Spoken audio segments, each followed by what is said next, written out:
Hello বন্ধুরা, সুষমাজ কিচেনে তোমাদের সবাইকে স্বাগত। আমি আজকে নিয়ে এসেছি একটা নতুন রেসিপি, যেটা হচ্ছে ছোলা মটর ডালের টক ডাল। সেটা হচ্ছে আম দিয়ে করব, আমি কাঁচা আম দিয়ে করব। তা তোমরা দেখতে থাকো।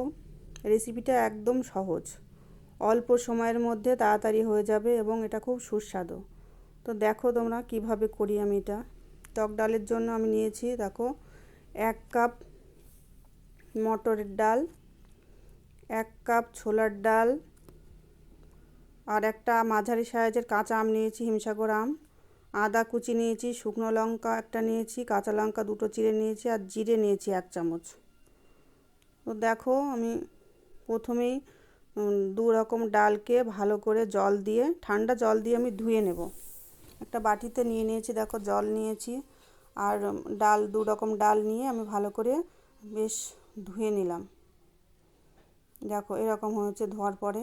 এবার এটাকে আমি প্রেসারে দিয়ে দেবো, প্রেসার কুকারে দিয়ে, দেখো আমি দিয়ে দিয়েছি জল দিয়ে, 2টো কাঁচা লঙ্কা দিয়ে। এবার প্রেসার কুকারটা আমি বন্ধ করে গ্যাসটা জ্বালিয়ে দেবো।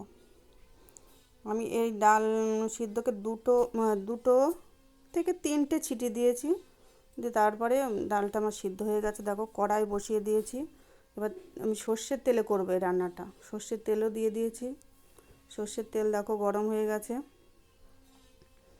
এবার ওই তেলে আমি এক এক করে ফোড়ন দিলাম, তেজপাতা একটা দিয়েছি আর শুকনো লঙ্কা দিয়েছি, দেখো নাড়াচাড়া করে নিলাম।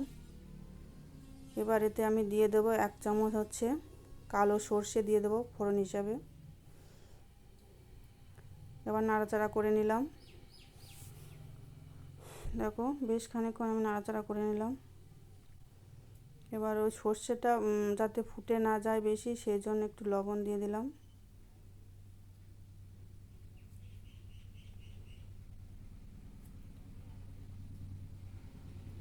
দেখো ভাজা ভাজা হয়ে গেছে ফোড়নটা। এবার ওই ফোড়নে আমি আদা আর জিরে বাটাটা দিয়ে দিলাম। আদা জিরে বাটা মিলে 1 চামচ মতো হবে, দিয়ে দিলাম।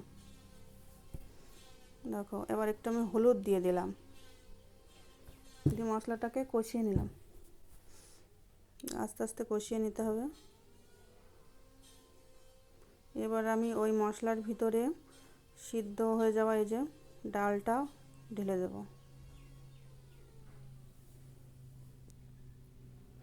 ডালটা দেওয়ার পরে এবার আমি যে আমটা নিয়েছিলাম, সেই আমটা একটু সিদ্ধ করে নিয়েছি, সেই সিদ্ধ আমটা আমি ডালের ভিতরে দিয়ে দিলাম।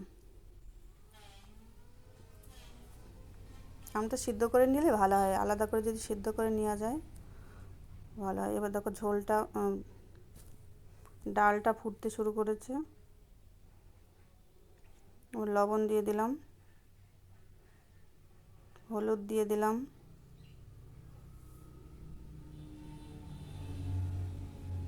টক ডাল যেহেতু একটু চিনি দিয়ে দিলাম।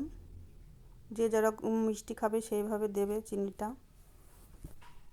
টক ডাল তো একটু টক টক হবে, একটু মিষ্টি মিষ্টি হবে, তবেই তো ভালো লাগবে। দেখো ডালটা আমার হয়ে এসেছে।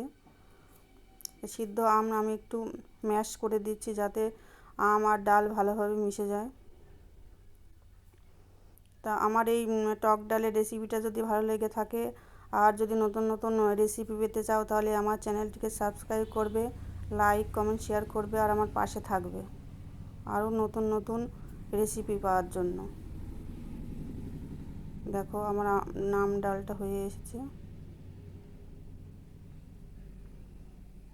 এবার আমি নামিয়ে নেব।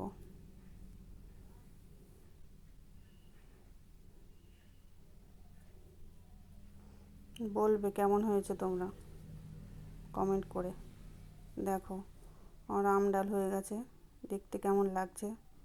এবার তোমরা রান্না করেও দেখবে টেস্ট কেমন হয়। আশা করি ভালো হবে।